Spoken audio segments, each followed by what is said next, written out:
Boa noite, meus queridos amigos. Boa noite, minhas queridas amigas.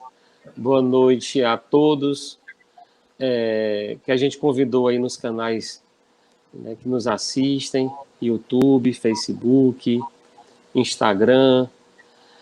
É uma grande honra, com grande alegria, na realidade, que a gente está fazendo cumprir esse convite da Dora, que é do Semente Cristã de Parnaíba, e com muita alegria no coração, que a gente também vai falar desse estudo e dessa forma de lidar, hoje, principalmente com essa pandemia, com essas coisas que estão aí nos assolando, né? E com quantas dificuldades que, como diz o nosso querido Divaldo, naquele livro Eu Me Amo, Eu Não Tenho Vícios, através da psicografia que ele designou o livro, ele fala que os tempos hoje são tempos difíceis, no sentido que a Terra ela passa por uma transformação geodésica, geológica, quântica, e nessa mudança a sua vibração sobe, e nessa subida de vibração nós somos forçosamente instigados a também a subir. E quem não subir nessa vibração, né, sofre também um processo energético, magnético, espiritual, material e moral. Diante dessa ótica de situações que nos envolve, também é colocado na nossa Terra, no nosso planeta, a oportunidade, nesse último milênio, de espíritos bárbaros, visigodos, godos, todo aquele povo, irmão nosso, que nós mesmos também fizemos parte, nos tempos idos da criação, desenvolvimento e ampliação da Europa velha, de reencarnarmos, aperfeiçoando através do mecanismo da reencarnação, o mecanismo moral mais benéfico, mais social que Jesus e o próprio Deus, nas suas leis evolutivas, nos permite continuar seguindo junto ao caminho que é o do crescimento. Então, meus amigos, essa introdução, né, que também já é o arcabouço da própria temática, vem nos convidar para a gente transformar a forma que a gente está utilizando o nosso tempo. Como é que a gente pode fazer isso? Primeiro, a gente tem que saber o que é o tempo. Qual o conceito de tempo? Tempo, ele tem como seu conceito a duração relativa das coisas, que cria no ser humano a ideia de presente. Essa ideia de presente, passado e futuro, nos faz sempre imaginarmos uma medida. E aí, nós, nesse planeta, nesse tipo de vida que a gente utiliza aqui, a gente começou a inventar o mecanismo das horas, do relógio, do cronômetro, do que seria hora, minuto, segundo, décimo de segundo, centésimo de segundo, milésimo de segundo. Mas aí, mesmo para o mecanismo material que nos dá uma referência sobre o uso e o gasto desse tempo, na realidade, mais do gasto do que do próprio uso, a gente ainda se perde. A gente ainda fica confuso, né? Fica aleatório. Por que que isso acontece com a gente? Primeiro, eu queria citar aqui o nosso estudioso, cientista, médico, Augusto Cury, que ele fala que isso, em relação ao tempo, ele não fala diretamente do tempo, ele fala do pensamento. Então, os pensamentos que ele fala no seu livro belíssimo, né? Esse livro chamado A Fascinante Construção do Eu. Ele fala que existem vários tipos de pensamento. O pensamento pode ser dialético, pode ser antidialético e pode ser essencial. Mas o que é que acontece com isso? A gente não estuda. A gente não sabe o que é dialética. As escolas não estão nos ensinando coisas que elas ensinavam há 100 anos atrás. Então nós estamos vivendo uma época ainda caótica. né? Da depressitude moral, né? Do ser descartável, tudo é descartável, inclusive o nosso próprio tempo. E se o tempo é descartável, o pensamento também é. Porque, segundo Augusto Cury, o pensamento tem uma correlação com a nossa própria vontade, com a nossa vida, com o funcionamento cerebral, com as nossas ideias. E se a gente tem isso de forma caótica, a gente perde tempo. E lá no Evangelho de Lucas, capítulo 12, versículo 13 a 21, ele já falava: então poderei dizer a mim mesmo, meu caro, tu tens a boa reserva para muitos anos. Descansa, come e aproveita. Então é o que acontece com a gente. A gente hoje não tem os conhecimentos materiais suficientes, não tem os conhecimentos espirituais suficientes e muito menos temos os conhecimentos conscienciais. Aí fica difícil, porque a gente elencou nesse trabalho que ele abrange toda uma sequência, né, material, espiritual e consciencial, que vai além das fronteiras, né, do nosso status quo, do nosso município, do nosso estado, do nosso Brasil, que é um conhecimento mundial, como foi a doutrina dos espíritos há 220 anos atrás, nas premissas da pré-organização que Kardec fez com a sua codificação, né, praticamente 180, 190 anos. Então, assim, primeiro ponto que a gente conseguiu nessa pesquisa, que é um grande causador da perda de tempo, seria o desconhecimento do processo educacional, o desconhecimento da própria educação, desconhecimento das leis naturais, da educação material, da relação dos corpos, da natureza, da própria ciência. Como a gente não quer mais ter esse desenvolvimento, a gente não quer mais ter essa preocupação e ter essa dedicação, a gente também perde um grande tempo. Perde as nossas vidas, perdemos grande parte, né, dos nossos irmãos queridos. E o que é que diz a pesquisa, o que é que diz os fatos, o que é que diz a ciência em relação a isso? O desconhecimento das leis materiais, sociais, cívicas, civilizatórias, que dão origem ao conhecimento mineral, vegetal, animal, as leis da natureza, que são compostas também de ação e reação, elas são correlacionadas ao nosso egoísmo puro, que está relacionado à nossa ignorância. A nossa ignorância faz com que a gente perca e tenha um coeficiente, que eles chamam de coeficiente de estagnação temporal, de 80%. 80% dos nossos irmãos entre 7 e 18 anos perdem suas vidas antecipadamente, tem esse coeficiente de estagnação temporal das suas vidas. Por quê? Pela ignorância dos pais e dos seus próprios cuidadores, genitores, que não passam a importância e solapam o desconhecimento dessas leis. As pessoas hoje começam a gasear aulas, isso já é uma prática muito longa do Brasil, né? Nós também somos um país muito jovem, cheio de problemas dessa natureza. Então a gente é insensato, a gente ainda não consegue se sensibilizar com a necessidade do estudo material. O estudo material nos dá saúde, nos diz o que é que a gente pode comer, como pode comer, quantas horas temos que dormir, o que é que a gente pode fazer de exercícios físicos, nos dá a educação, segundo grandes estudiosos, né, segundo a própria teoria da relatividade de Einstein também. Ele sempre nos disse, né, na sua revolução daquela época, que a inspiração era muito mais importante que o conhecimento. Mas para quem já tem. E para quem tem o conhecimento, consegue chegar muito longe, porque é o primeiro passo.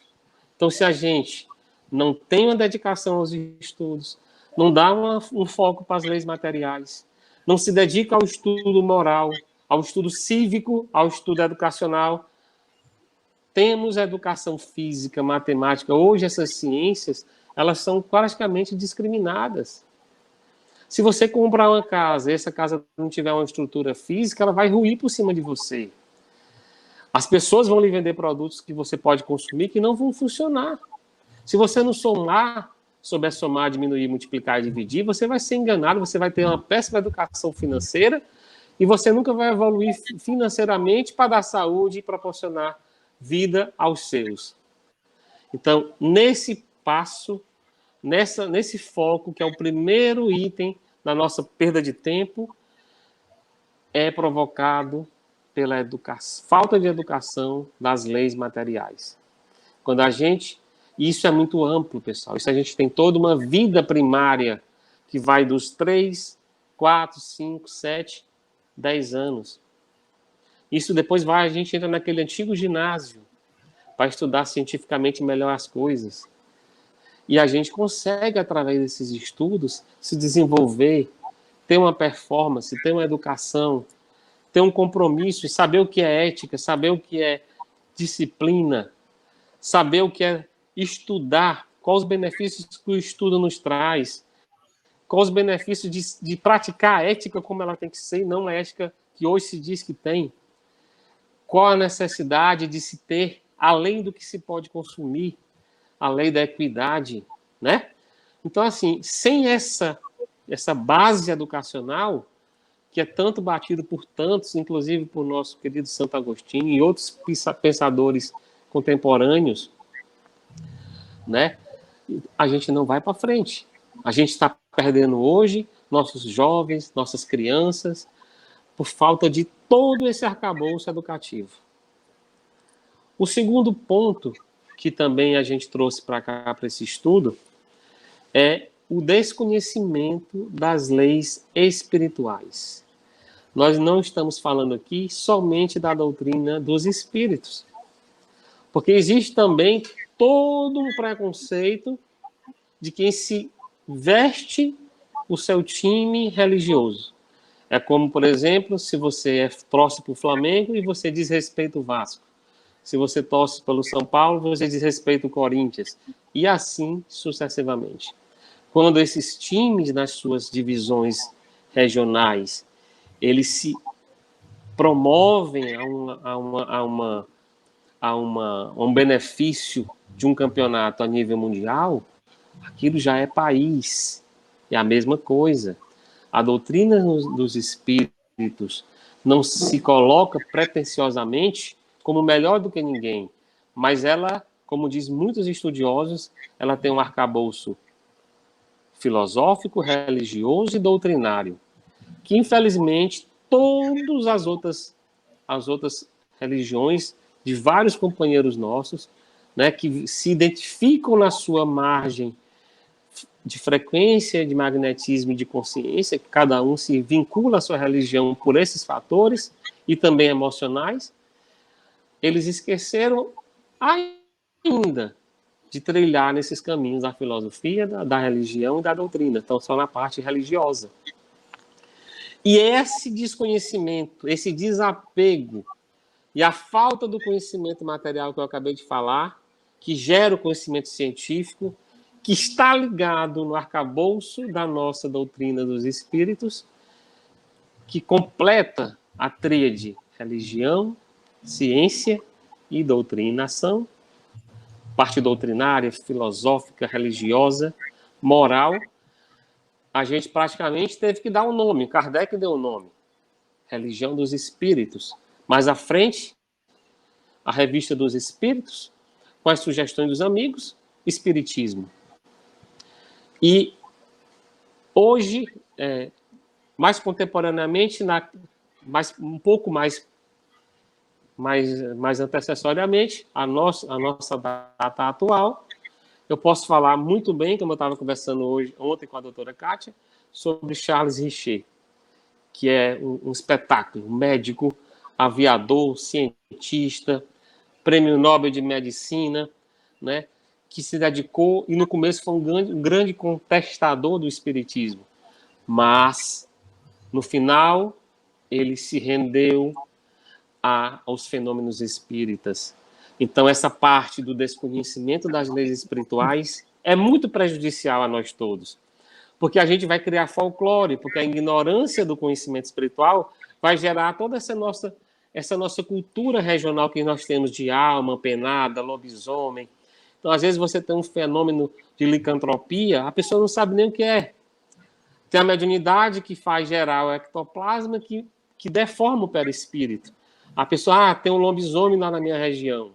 Aquele cara vira lobisomem. É um fenômeno de licantropia.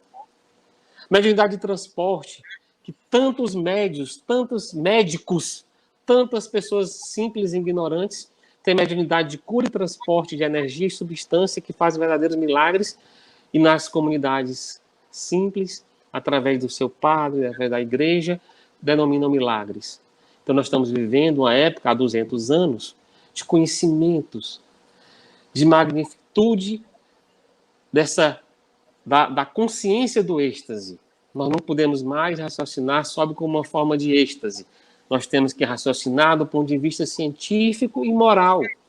Então, se a gente não souber o que é religião, que é esse religar que nos conecta à evangelização, à cristianização, à percepção do espírito, o encontro com o amor, que está descrito da sua forma mais plena. E muitos de nós espíritas desconhecemos que está na terceira parte do Livro dos Espíritos, que são as leis divinas. E a gente desconhece porque não chegou nem a lei ainda as mais de 800 perguntas do Livro dos Espíritos, que nos dá toda essa condição de tirar dúvidas e nos tornar consolados por uma coisa muito maior do que o materialismo decomposto, o materialismo já que não tem mais espaço para a nossa sociedade. Nós vivemos uma época onde as fronteiras, como nós estamos aqui falando, o trabalho online, a cirurgia online, né, onde médicos renomados não podem chegar até aquele país, mas eles podem fazer cirurgias com equipamentos e atender uma população tão necessitada. Então, essas leis, esse desconhecimento das leis espirituais, elas geram um coeficiente de estagnação temporal de 55%. Isso é, as pessoas entre 22 e 45 anos perdem suas vidas, entram em processos de simbiose espiritual, parasitose espiritual, vícios morais, o adúltero, né? A concepção adúltera da nossa própria, do uso do corpo indevido, porque a gente desconhece todas as leis espirituais. E elas são as leis divinas, certo?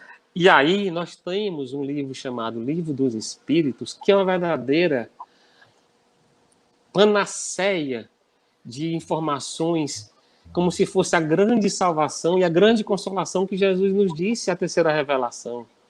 Ele fala, você não sabe que é a lei divina? Pois ela existe. É a lei que você contempla uma divindade maior, onde você sabe que os planetas, as galáxias, não foi nós que criamos. Que existem seres muito superiores a gente. Existe um ser onipresente, consciente de tudo, que plasma tudo e que é amoroso e bom, e que a gente tem que se conectar e se elevar. Existe a lei da adoração, onde você sabe que a prece faz com que a gente vibre e a concepção quântica do nosso DNA se modifica. Existe a lei do trabalho, que você sabe que se trabalhar também é uma espécie de oração. E quando você trabalha, você se dignifica, você tem proventos, você se torna útil, você sabe que você está dando aquele seu tempo em algo que é necessário. E quando você desconhece, você burla o trabalho, inventa doenças, inventa atestados médicos, se autoflagelando, se autossabotando, você não vai para canto nenhum. Quando você desconhece a lei da reprodução, você pega suas genitálias e transforma em órgãos de adoração. Então você deforma seu perispírito, você deforma seu chakra básico, que está ligado ao humus, à humildade, e aí, ao invés de você plantar e crescer, você se deforma e você se enfraquece porque você perde ectoplasma no desregramento sexual. Quando você se alia de uma forma paranoica a essa energia, você agrega valores e seres que estão até desencarnados, que estão aqui com a gente porque já perderam suas vidas, porque não tinha essa consciência espiritual. E quando você tem conhecimento dessa lei de reprodução, você já consegue olhar para o seu órgão, para os seus órgãos genitais, e dar um pouco mais de valor, como diz Chico Xavier, quando chegou no auge da sua puberdade aos 18 anos, que ele não conseguia controlar a sua energia, ele correu para a mata, que é o fundo da sua casa, da madrasta dele, e conversando com sua mãezinha, ele disse, meu Deus, como é que eu vou conseguir segurar essa energia? E aí Emmanuel falou, converse com suas células sexuais, diga para elas que sua missão não é essa agora, sua missão é de escrever livros. E ele foi conversar, como a gente deve conversar com os nossos pés, com nossas mãos, agradecer por estar andando, conversar com os nossos olhos para a gente conseguir enxergar algo melhor, enxergar as coisas com um olhar mais vibrante, enxergar as coisas de uma maneira mais amorosa, sem preconceito, sem maldade. Então, quando a gente começa a ler a lei da conservação, a gente começa a se alimentar melhor, porque a gente sabe que se a gente colocar tudo para dentro, a gente vai adoecer. E a lei de conservação nos diz que nós temos um corpo, que é um arcabouço divino, que é um templo divino, que nós precisamos cuidar do que bebemos, do que comemos, do que pensamos, do que fazemos com esse corpo.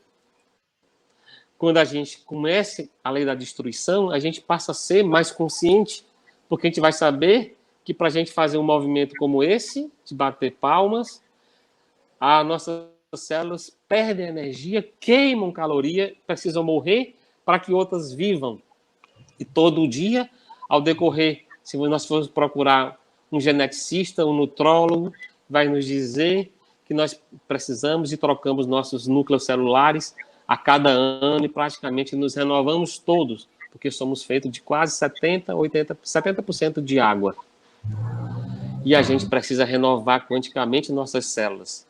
Se a gente conhecer a lei da sociedade, a gente vai começar a entender que nós somos seres gregários, que nós precisamos viver em comunidade, que quando a gente se afasta e acha que somos melhores que os outros, nós egotizamos a nossa consciência e começa a depressão, porque o ego não é para dominar o self.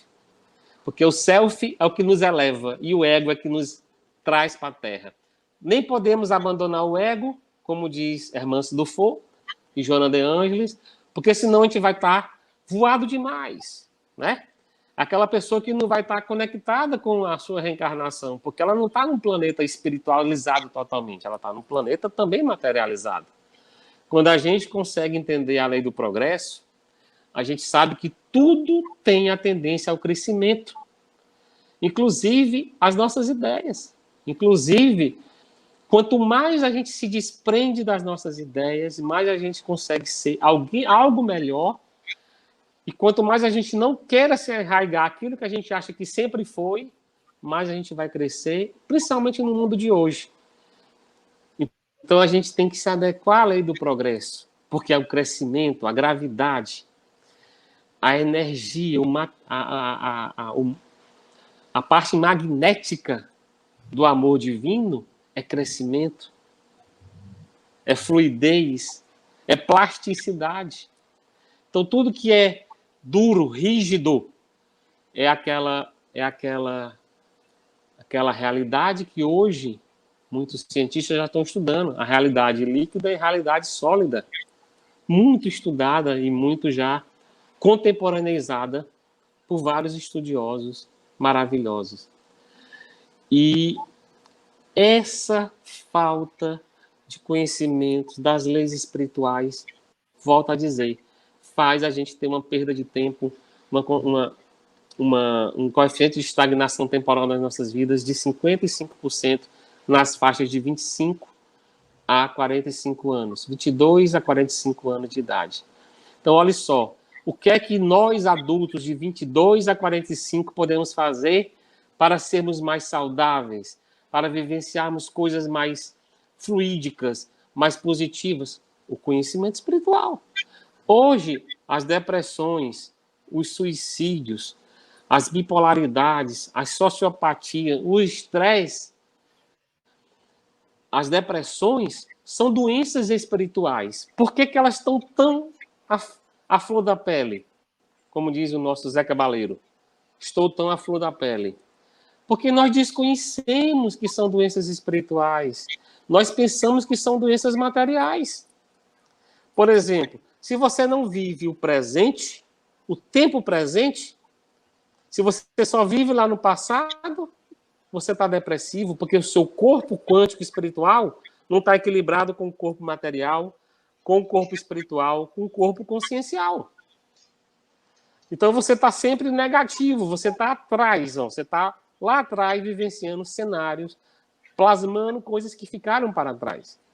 Se você for sempre à frente, nunca se conformar e viver o presente, você vai estar sempre super positivamente acionado, acionando todos os seus chakras, vivendo ansiedade, vivendo transtorno de compulsão, acelerado, porque o seu terceiro corpo consciencial está lá na frente.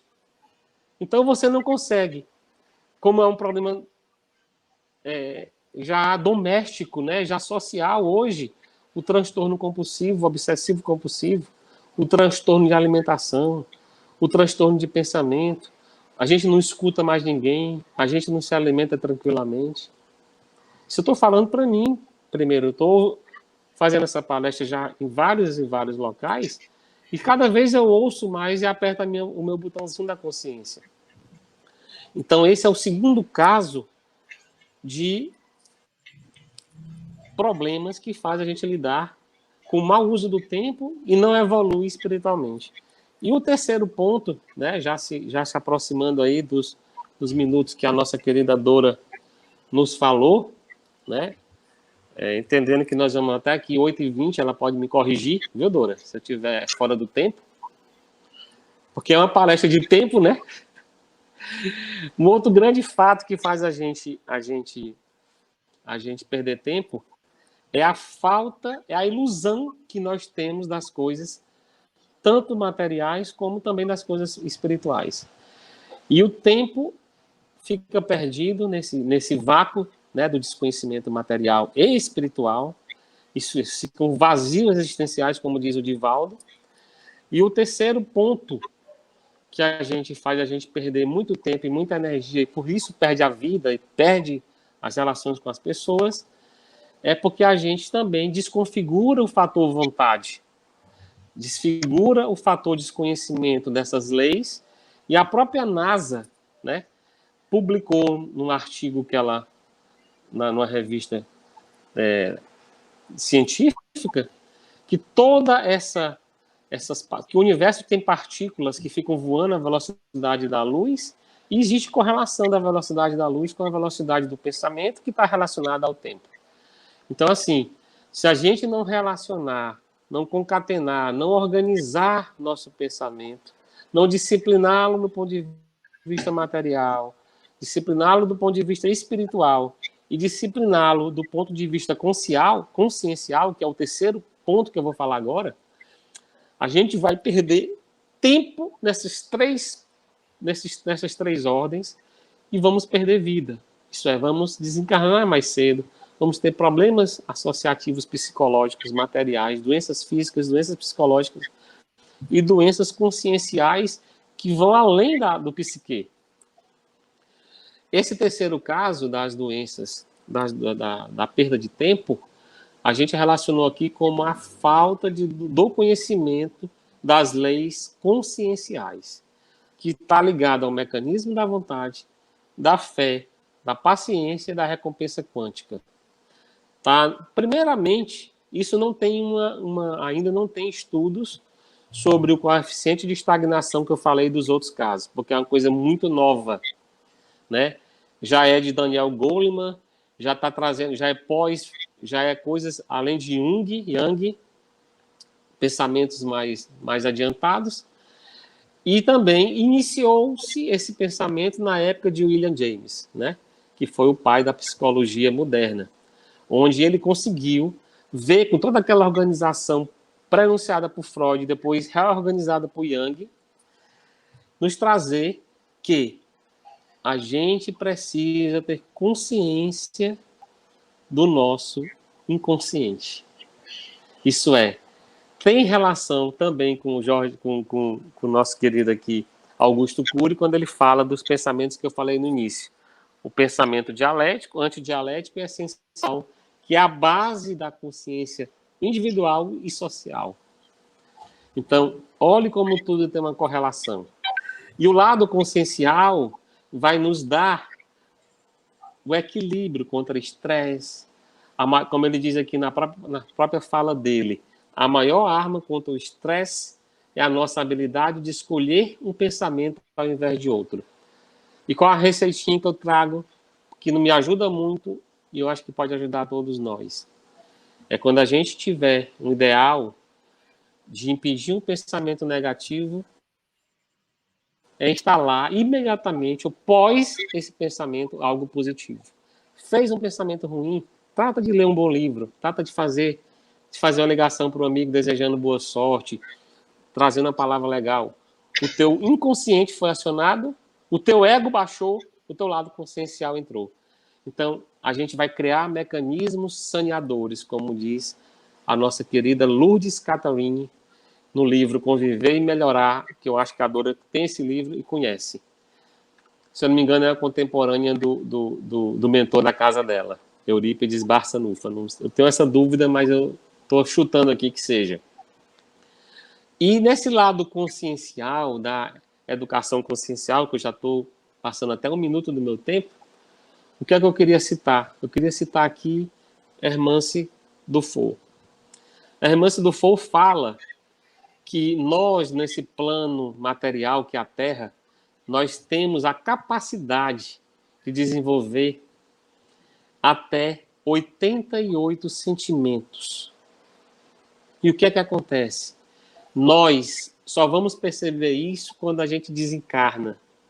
E no Hospital Esperança, onde ela é responsável por atendimentos, constatamos que gira em torno de 88 sentimentos mais conhecidos do homem da matéria. Só que mais as emoções híbridas. Só que o que acontece? Nós não utilizamos esses sentimentos, nós não utilizamos essas emoções porque a gente não se dedica ao estudo material, ao estudo da natureza, ao estudo espiritual e nem ao estudo consciencial.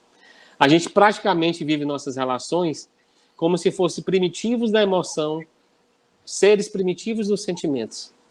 Por isso que nós temos tanto problema com essa nova geração ou com pessoas mais sensíveis, que não admitem racismo, ideoplastias de abuso sexual, de desregramento material. Olha as crianças que vêm hoje para os nossos lares. Até a alimentação é mais sutil, porque já são crianças que vêm com muito mais de que 88 sentimentos e emoções. Mas a gente só desperta, e desperta com esse torpor consciencial, quando a gente desencarna. Aí a confusão, que já é grande porque a gente perdeu um corpo e nunca teve a educação de que esse corpo tinha que ser perdido um dia, porque a gente vive só no consumismo, não estuda, não espiritualiza, não conscientiza, aí a gente entra num transtorno muito maior e olha o tamanho do trabalho que a gente está dando à espiritualidade. Então, meus amigos, eu indico para vocês aqui um livro chamado Emoções que Curam, da Hermance Dufour, escrito pelo Vanderlei de Oliveira, maravilhoso, certo? Indico que vocês façam as preces de vocês, que vocês trabalhem os esforços e a própria propositura do que vocês têm que fazer para vocês descobrirem os seus propósitos. E religião, educação material e educação consciencial não são coisas, não são souvenirs que a gente pode escolher quando vai querer consumir. São necessários consumirmos urgente para que a gente evolua, pelo menos com a velocidade que a metade da Terra está nos exigindo, porque já nos esperou muitos anos. Cristo já adiou esse compromisso com nós, seres humanos, essa raça humana, de muito tempo atrás. Então vamos, pelo menos, tentar trazer o Cristo para perto da gente, usar a nossa inteligência, não a inteligência como algo só material, mas a inteligência material, a inteligência natural, uma inteligência ecológica, uma inteligência que possa, crística, consciencial, porque a gente não é só um ser, nós somos 3 seres, vivenciando temporalmente um período curto né, de 70, 80, 100 anos de vida aqui, e olha que já reencarnamos muitas vezes. Talvez já milhares de reencarnação, às vezes no reino mineral, às vezes milhares no reino animal. Quando eu boto a foto da cachorrinha que nós temos aqui, a Jujuba, a Lelica, às vezes eu me surpreendo de um ser num processo, ainda no reino animal, às vezes muito mais educado, muito mais amoroso do que muitos seres humanos que a gente conhece. Então, assim, pessoal, essa era a mensagem que eu tinha que passar para vocês hoje. Queria agradecer o convite da Dora, do Semente Cristã, agradecer todo mundo que pôde estar conectado com a gente e deixar aqui uma mensagem do nosso querido Chico, que eu acho um dos meus fãs, uma das pessoas que eu tenho um verdadeiro amor, Chico Emmanuel, né, nessa história. Ele fala o seguinte: não ame pela beleza, pois um dia ela acaba. Não ame por admiração, pois um dia você vai se decepcionar. Ame apenas porque o tempo nunca pode acabar com o amor sem explicação. Então, olha só, o que é que faz a gente vencer o tempo? O amor. E é com esse amor que Deus nos dá a vida, a inteligência, o companheirismo, de ter uma grande amiga como a Dora, todos vocês, é que eu queria encerrar a nossa palestra de hoje. Porque os sentimentos opostos ao amor vai fazer a gente perder muito tempo. Um cheiro no coração.